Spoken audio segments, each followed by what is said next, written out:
Genesis chapter 32. Jacob went on his way, and the angels of God met him. And when Jacob saw them, he said, "This is God's camp." So he called that place Mahanaim.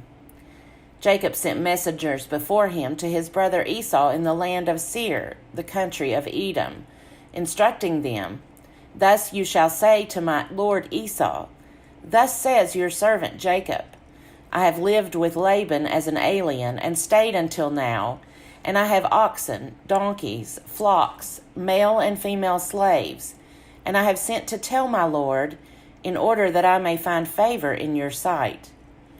The messengers returned to Jacob, saying, "We came to your brother Esau, and he is coming to meet you, and 400 men are with him."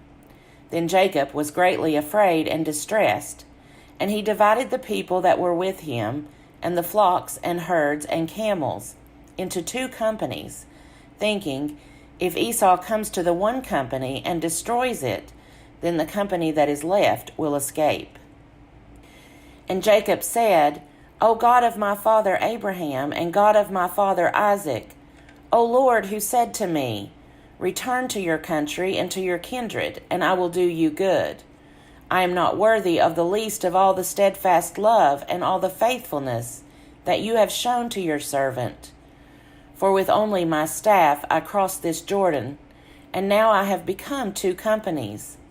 Deliver me, please, from the hand of my brother, from the hand of Esau, for I am afraid of him. He may come and kill us all, the mothers with the children. Yet you have said, I will surely do you good, and make your offspring as the sand of the sea, which cannot be counted because of their number." So he spent that night there, and from what he had with him he took a present for his brother Esau, 200 female goats and 20 male goats, 200 ewes and 20 rams, 30 milk camels and their colts, 40 cows and 10 bulls, 20 female donkeys and 10 male donkeys. These he delivered into the hand of his servants, every drove by itself, and said to his servants, "Pass on ahead of me, and put a space between drove and drove."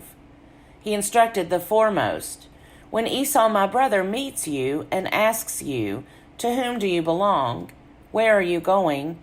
And whose are these ahead of you?' then you shall say, 'They belong to your servant Jacob. They are a present sent to my lord Esau, and moreover he is behind us.'" He likewise instructed the second and the third and all who followed the droves.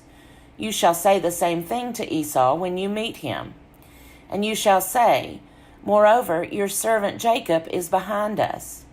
For he thought, I may appease him with the present that goes ahead of me, and afterwards I shall see his face. Perhaps he will accept me." So the present passed on ahead of him, and he himself spent that night in the camp. The same night he got up and took his 2 wives, his 2 maids, and his 11 children, and crossed the ford of the Jabbok. He took them and sent them across the stream, and likewise everything that he had. Jacob was left alone, and a man wrestled with him until daybreak. When the man saw that he did not prevail against Jacob, he struck him on the hip socket, and Jacob's hip was put out of joint as he wrestled with him. Then he said, "Let me go, for the day is breaking." But Jacob said, "I will not let you go unless you bless me." So he said to him, "What is your name?" And he said, "Jacob." Then the man said, "You shall no longer be called Jacob, but Israel, for you have striven with God and with humans and have prevailed." Then Jacob asked him, "Please tell me your name." But he said, "Why is it that you ask my name?" And there he blessed him. So Jacob called the place Peniel, saying, "For I have seen God face to face, and yet my life is preserved." The sun rose upon him as he passed Penuel, limping because of his hip. Therefore, to this day the Israelites do not eat the thigh muscle that is on the hip socket, because he struck Jacob on the hip socket at the thigh muscle. Genesis chapter 33. Now Jacob looked up and saw Esau coming, and 400 men with him. So he divided the children among Leah and Rachel and the 2 maids. He put the maids with their children in front, then Leah with her children, and Rachel and Joseph last of all. He himself went on ahead of them, bowing himself to the ground 7 times, until he came near his brother. But Esau ran to meet him and embraced him, and fell on his neck and kissed him, and they wept. When Esau looked up and saw the women and children, he said, "Who are these with you?" Jacob said, "The children whom God has graciously given your servant." Then the maids drew near, they and their children, and bowed down. Leah likewise and her children drew near and bowed down. And finally Joseph and Rachel drew near, and they bowed down. Esau said, "What do you mean by all this company that I met?" Jacob answered, "To find favor with my Lord." But Esau said, "I have enough, my brother. Keep what you have for yourself." Jacob said, "No, please. If I find favor with you, then accept my present from my hand. For truly to see your face is like seeing the face of God, since you have received me with such favor. Please accept my gift that is brought to you, because God has dealt graciously with me, and because I have everything I want." So he urged him, and he took it. Then Esau said, "Let us journey on our way, and I will go alongside you." But Jacob said to him, "My Lord knows that the children are frail, and that the flocks and herds which are nursing are a care to me. And if they are overdriven for one day, all the flocks will die. Let my Lord pass on ahead of his servant, and I will lead on slowly, according to the pace of the cattle that are before me, and according to the pace of the children, until I come to my Lord in Seir." So Esau said, "Let me leave with you some of the people who are with me." But he said, "Why should my Lord be so kind to me?" So Esau returned that day on his way to Seir. But Jacob journeyed to Succoth, and built himself a house, and made booths for his cattle. Therefore the place is called Succoth. Jacob came safely to the city of Shechem, which is in the land of Canaan, on his way from Paddan Aram, and he camped before the city.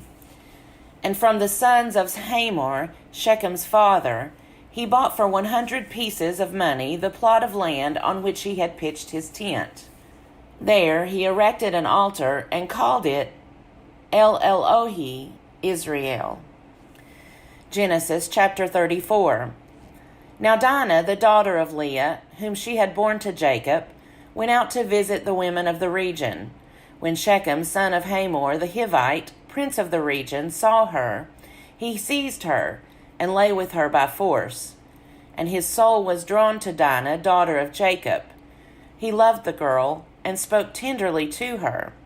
So Shechem spoke to his father Hamor, saying, "Get me this girl to be my wife."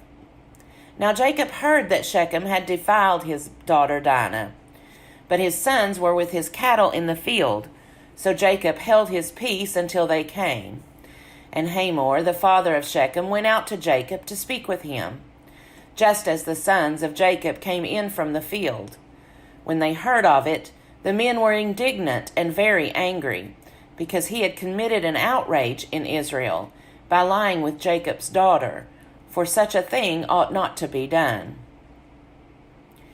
But Hamor spoke with them, saying, "The heart of my son Shechem longs for your daughter.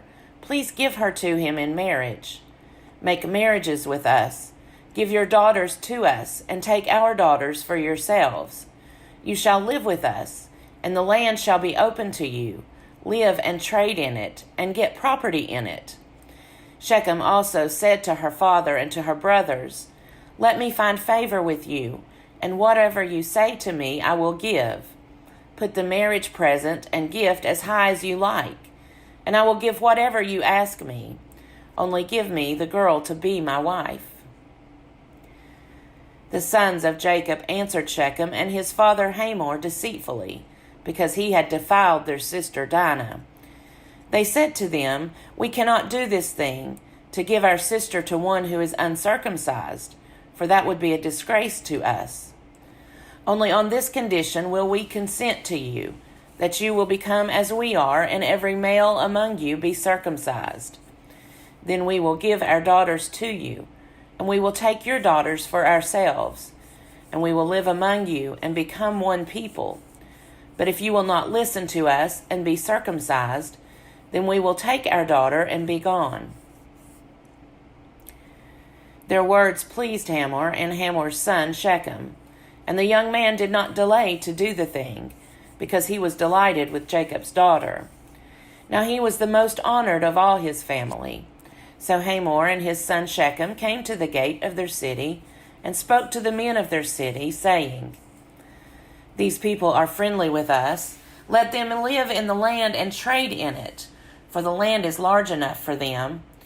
Let us take their daughters in marriage, and let us give them our daughters. Only on this condition will they agree to live among us, to become one people, that every male among us be circumcised as they are circumcised. Will not their livestock, their property, and all their animals be ours? Only let us agree with them, and they will live among us." And all who went out of the city gate heeded Hamor and his son Shechem. And every male was circumcised, all who went out of the gate of his city.